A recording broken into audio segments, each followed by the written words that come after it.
Hey everybody, I am here with Adrien Paczosa, a dietitian and also a close friend of mine. I'm really looking forward to our discussion today. She specializes in eating disorders, and it's a topic we haven't really talked about here on this podcast, but so many of you having kids, whether it's a 10-year-old or a 22-year-old, I think this is a topic that it's important to, be knowledgeable about. So very excited to welcome Adrien to the podcast. Adrien, why don't you just start off by telling listeners a little bit more about yourself?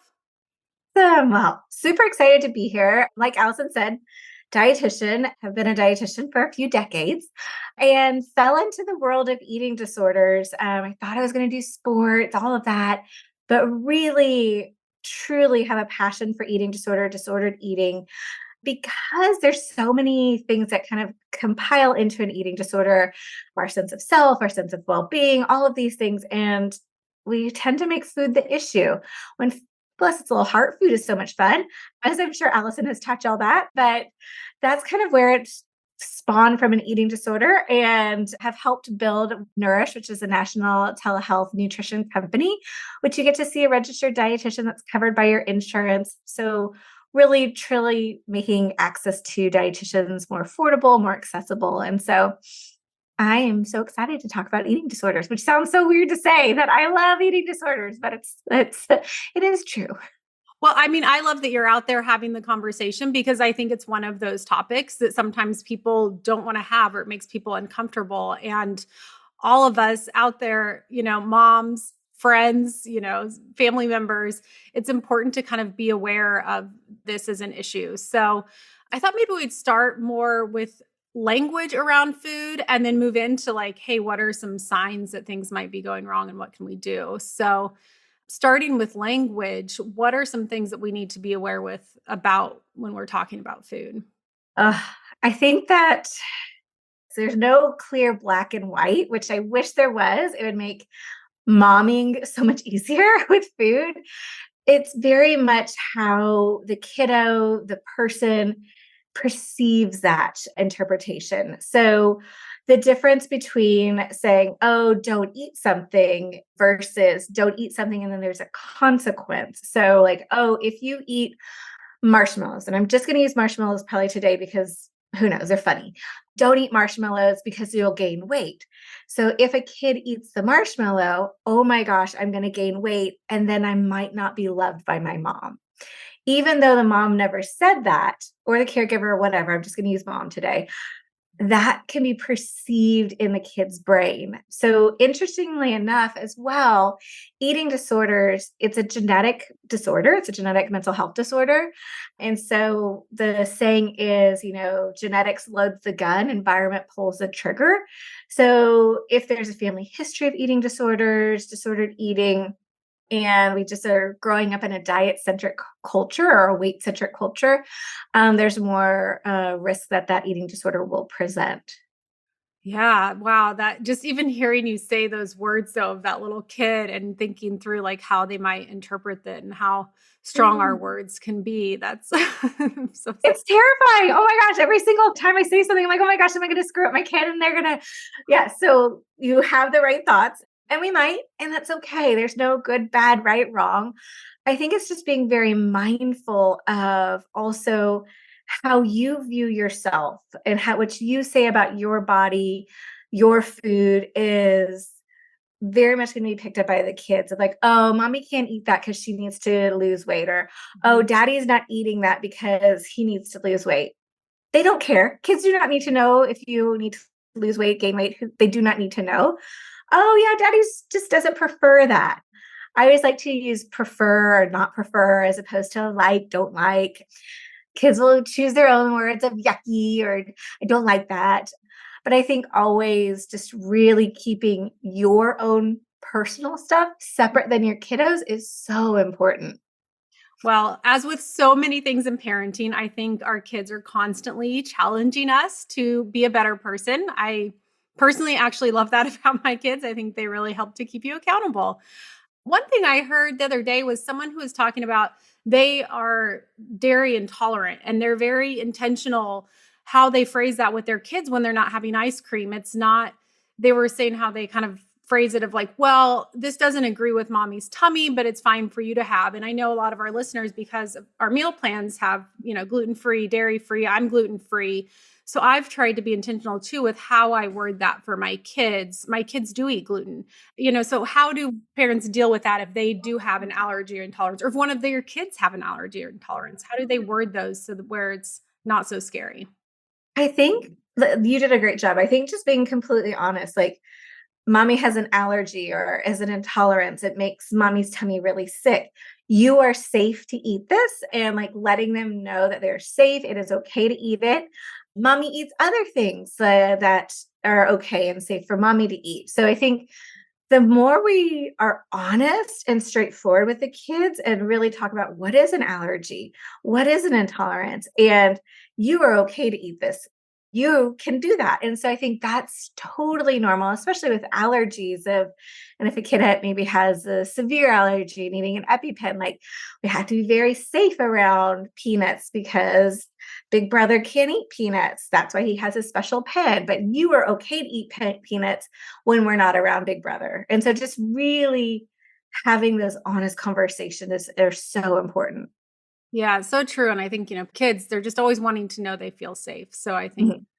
reassurance of you're safe is good, especially in the younger ones.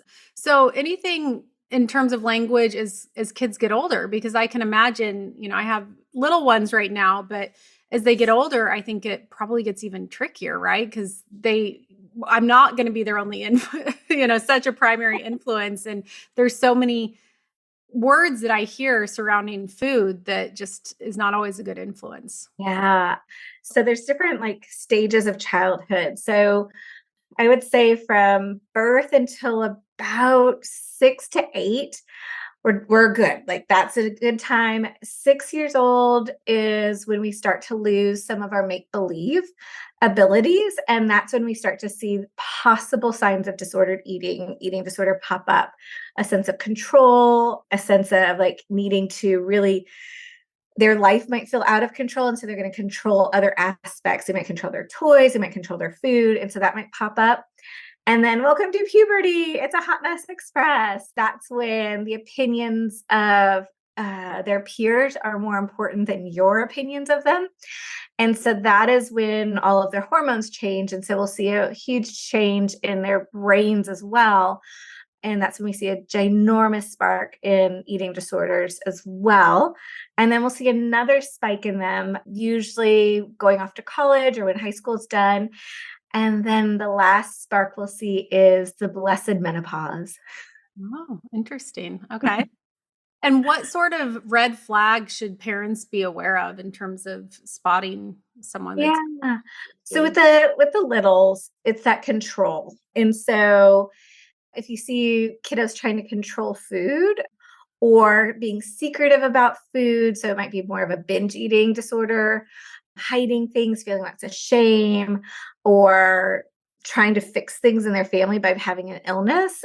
I think that's a big thing. And then in the adolescence, everybody just good luck. Adolescence is hard.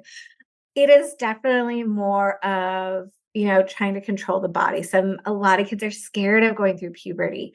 And sadly, our medical field doesn't always do the best job of talking about the changes. So I heard this the other day, one of the best things I heard, when you make a Play-Doh snake, you have to make a ball first and it gets really big and fat, and then you have to roll it out to make a snake.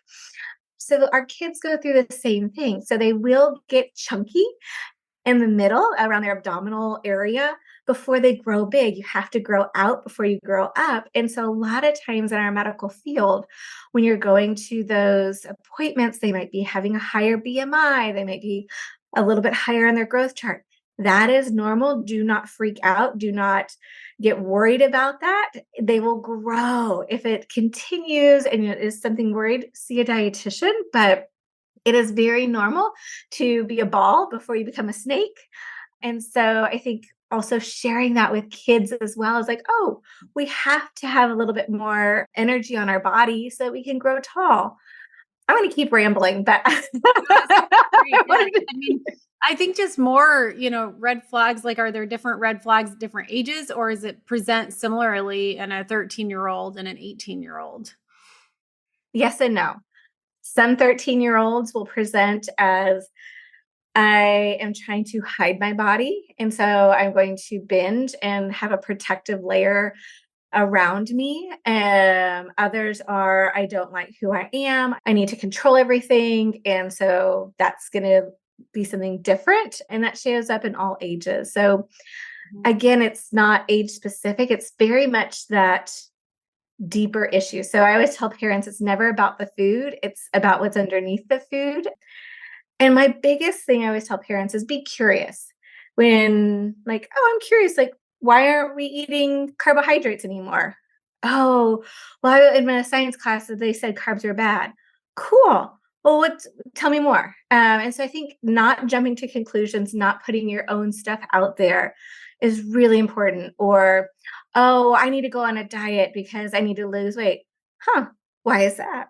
Oh, what's wrong with being overweight? And so asking those questions without having any bias is hard, but Mhm. I think that's where you'll get more information as well. And then let's say someone thinks that they're seeing some red flags in their kids. What are the first steps that they should be taking? So if you are seeing some red flags, so the NEDA website, it's the National Eating Disorder Awareness website. There is a quiz you can take from a loved one or a parent just to kind of like, am I seeing the things? Is this true? Is it not?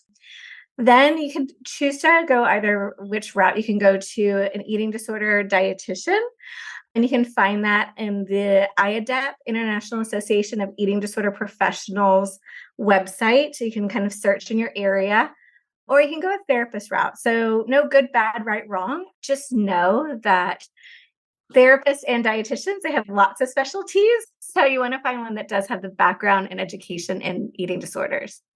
Yeah, and as much as, we're both dietitians, but I would just echo that of like, I think it's important to have someone that specializes in this area because dietitians can have a wide range of specialties. So I think finding one that specializes in eating disorders is important. And like you said, there can also be, and sometimes because you worked in years, seeing people one-on-one for eating disorders, a lot of times is it just a dietitian or is there sometimes like this team of people that are working There's together? always a team. So if I'm working with a patient, they also have to see a therapist.